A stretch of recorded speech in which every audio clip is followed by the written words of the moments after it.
চামড়া বাজার তো এটা বৃহত্তর বাজার,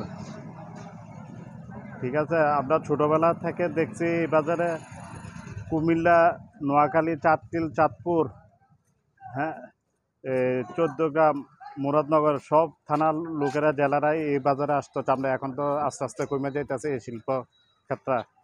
আগে হাঁটাও যাইতো না, বের হওয়া যাইতো না, এখন তো দেখা যাচ্ছে রাস্তাটা পুরো ফাঁকা, আগের মতন ওরকম নাই।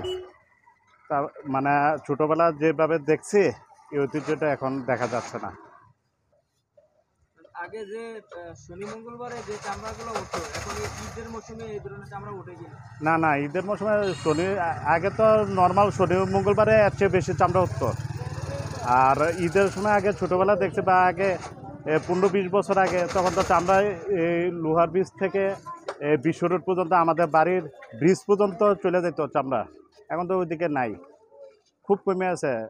কারণ আগে শনি রবিবারে যেভাবে চামড়া দেখা যেত, এখন ঈদে এই মৌসুমে দেখা যায় না, খুব কমে আছে। এখন জায়গা জায়গা বাজার হয়ে গেছে, সিন্ডিকেট হয়ে গেছে প্রত্যেক মহল্লা, জায়গা, এলাকা। আগে তো সব ডিস্ট্রিক্টের লোকেরা নিয়ে আসতো এদিকে, এখন তো আর নিয়ে আসে না। আপনার নাম? আমার নাম মোহাম্মদ মাসুম হোসেন মুন্সি।